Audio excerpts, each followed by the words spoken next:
connaissance de chaque fille et de chaque fils de la terre de Kama. Alors, je vais ici vous dire que dès que vous naissez, vous êtes dans le brouillon de l'existence. C'est pour cela que pour vos ancêtres, cela se fait très rapidement. Mais dès que vous allez à l'initiation, c'est-à-dire vous découvrez votre nature intrinsèque, la nature spirituelle, vous commencez par avoir l'existence qui devient définitive et donc qui vous amène dans la vie. Et qui parle de vie, parle de mission. Parce que vous ne pouvez pas être en vie et dire que vous êtes la vie si vous n'avez pas de mission. Et donc, la mission existentielle, c'est la première chose que chacune d'entre nous doit rechercher et c'est ce que nos ancêtres avaient justement compris. Et c'est pour cela que l'initiation est, j'ai envie de dire, obligatoire pour nous kamites. Mais aujourd'hui, cela a été dévoyé par tout ce que vous savez, hein, les intempéries historiques, quand on va parler donc de la colonisation des courants religieux. Mais ce n'est pas une raison, ce n'est pas un justif. Nous devrions aujourd'hui retourner à la mémoire de nos ancêtres. Et cela passe par l'initiation. En clair, pour faire bref, c'est quoi l'initiation? L'initiation, c'est lorsque monsieur Bob Sinclair découvre la nature de monsieur Bob Sinclair. En clair, cela voudra dire quoi? Si Djéser existe, quelle est la raison pour laquelle Djéser existe? Pourquoi est-ce que nous sommes là? Dès que je vais questionner justement la nature, parce que c'est ça, l'oracle, c'est la nature, et qu'on ne vous trompe pas, la nature, elle est vivante. Dès que je m'en vais questionner la nature pour savoir, oh, mère nature, pourquoi est-ce que tu as permis que je sois là, ici, que ce soit en France, que ce soit au Togo, que ce soit ailleurs, la mère nature, qui connaît tout, qui est la grande solution, vous donnera maintenant les informations que j'appelle de votre âme, qui en réalité permettent de déployer vos capacités, K avec K. Et donc, ce n'est qu'en faisant cela que vous retrouvez votre nature dans la nature, et c'est cette nature retrouvée qui fait de vous un initié. En clair, vous avez déchiré le voile de l'illusion, le voile, j'ai envie de dire, du brouillon, et vous êtes maintenant dans l'esquisse définitive du dessin que vous êtes. En clair, voici ce que je peux dire en introduction pour ne pas être trop long. Nous allons commencer par prendre les questions puisque je suis là en fait pour vous écouter surtout. Et donc, je commence par Rose Lumière. Est-ce qu'elle a une question? Je sais qu'elle trépigne d'impatience. Alors, déjà, je vais poser une question. Rose Lumière, vous êtes initiée à notre école, c'est ça? Évidemment. Vous avez fait quelle formation? La première initiation, la deuxième ou la troisième? La première et la deuxième. Ok, vous êtes là depuis combien de temps? Pratiquement 6 mois. 6 mois? Oui. Merci, merci, merci. Alors, déjà, rapidement, je vais vous poser la question. Comment vous sentez-vous après avoir fait cette initiation première à notre école? Je me sens bien. Je me sens renée, en fait, quoi. Renée? Tout, oui. Parce que tout était au point mort quand je vous ai contacté. Et dès que j'ai commencé la première formation, c'est comme si j'étais renée. J'étais à nouveau née. Tout a changé. Ma santé physique, ma santé financière, tout a changé. Tout a repris vie. Merci. Alors, vous aviez quelques soucis avant de nous croiser? Est-ce qu'il y avait des difficultés? Beaucoup de difficultés. Et le jour où je vous ai contacté, j'étais tellement en chute, quoi. J'étais dans une mort presque énergétique. Merci. Merci pour ce petit témoignage. Je le dis parce que la plupart du temps, je connais les noms, mais la plupart du temps, je ne sais pas qui est qui. Et donc, merci d'avoir dit cela. Nous allons maintenant prendre ta question, chère étudiante initiée à notre école. Merci. Ma question est la suivante. Aujourd'hui, tous les kamites veulent retourner à la spiritualité ancestrale. Mais la question que j'aimerais poser, c'est que comment savoir si on est réellement dans une spiritualité ancestrale kamite authentique? Parce que nous voyons sur les réseaux sociaux plusieurs spiritualités, mais on est un peu perdu. il y a une perte, quoi. Donc, j'aimerais savoir quels sont les signes pour savoir cette spiritualité, elle est famille ancestrale.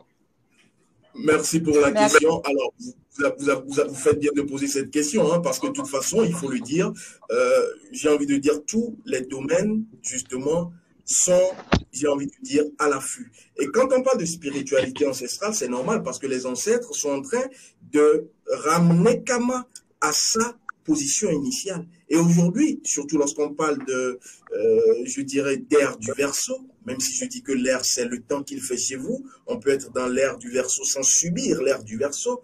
Je vais vous répondre, Rose Lumière, permettez que je vous tutoie, je vais te répondre, et ici dire que la spiritualité ancestrale authentique kamite, pour savoir si nous sommes dans la spiritualité authentique, la première chose, c'est d'être sûr qu'on respecte le postulat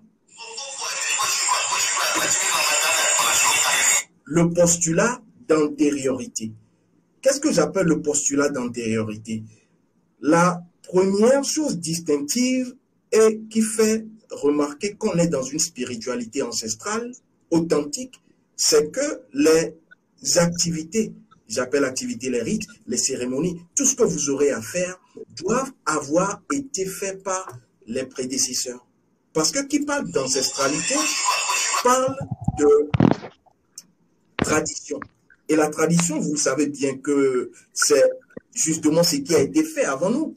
Et donc, la première chose, le premier signe, comme tu l'as si bien dit, c'est d'être sûr, rassuré, d'avoir la garantie de ce que nous sommes en train de faire a déjà été fait par nos ancêtres. C'est ce que j'appelle le postulat d'antériorité. Que ce soit les rites, que ce soit les informations, que ce soit les formations. Il ne faut pas faire des choses qui n'ont pas été faites par vos ancêtres.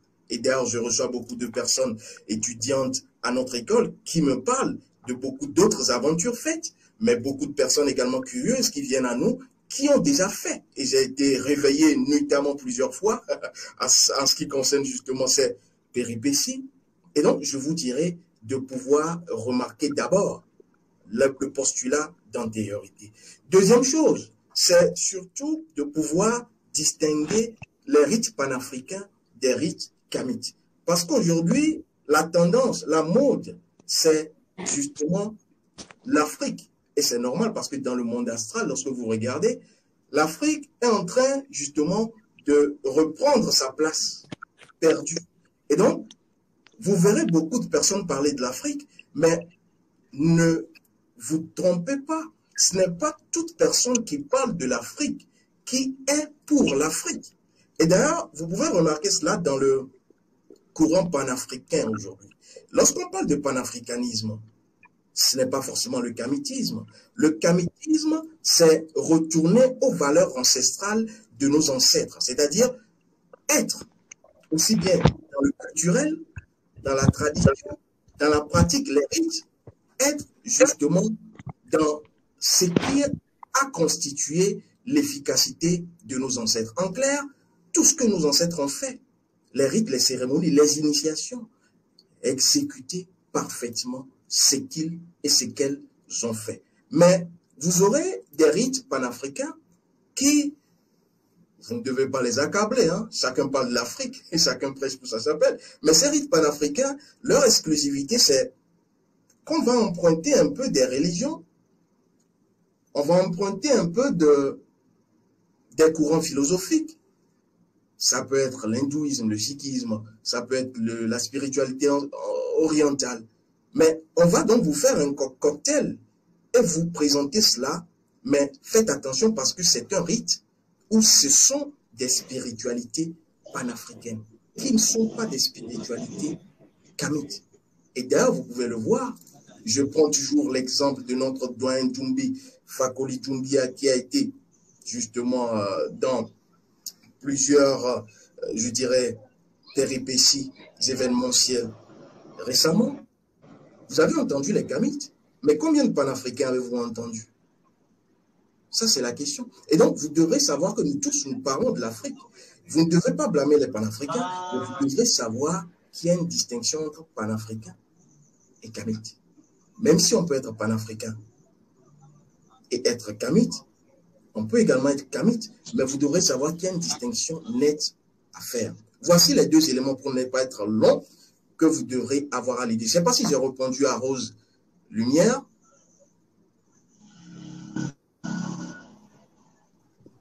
Otep. Est-ce que j'ai répondu? Est-ce que tu es satisfaite? Oui, je suis satisfaite. Merci. Alors, je prends une autre question, le temps de revenir encore à toi si tu as une autre question. Je prends la conscience depuis le Canada, qui est initiée à notre école, je rappelle également. Oui, bon.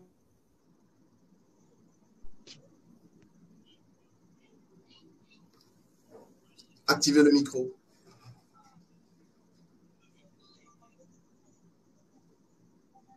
Activez le micro.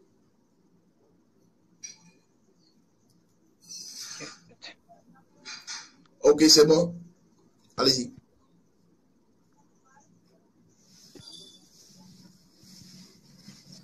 Alors, j'ai du mal à vous...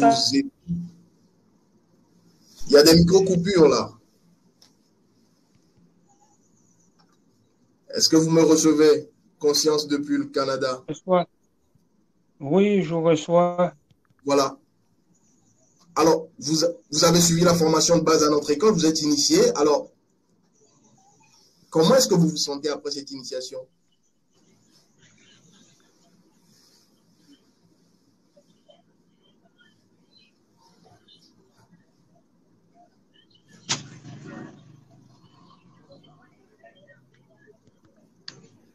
Alors, je crois qu'il y a un souci de liaison avec le Canada. Je vais prendre la conscience Marie Ebong, qui est donc avec nous également. Otep, chère conscience Marie.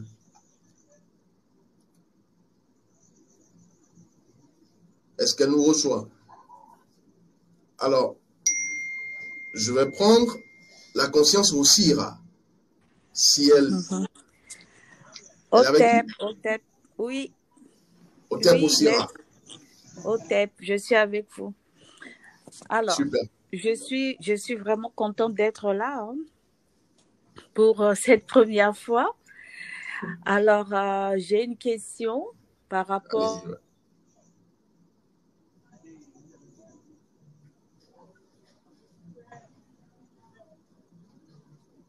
Alors, j'ai plus le retour. Est-ce qu'elle est là aussi? Vous me recevez? Oui. Alors, je te reçois maintenant. Oui. J'ai une vie de prière, en fait. Et là, je suis un peu perdue. Je me dis, comment je fais avec mes prières? C'est vrai que je parlais déjà avec les ancêtres, mais je ne le faisais pas bien. C'est maintenant que j'ai... Vous m'entendez? Oui, oui. Oui. En fait, je parlais avec les ancêtres, mais je ne le faisais pas bien. Je ne le faisais pas bien. Je ne savais pas comment faire. Et j'en parlais à mes enfants. À chaque fois, je disais, il faut que je parle aux ancêtres. Même pour les anniversaires et tout, pour les ancêtres. Je faisais le livre, mais je faisais dans le dé. Je ne savais pas faire. Et maintenant, voilà, avec les explications, ça va.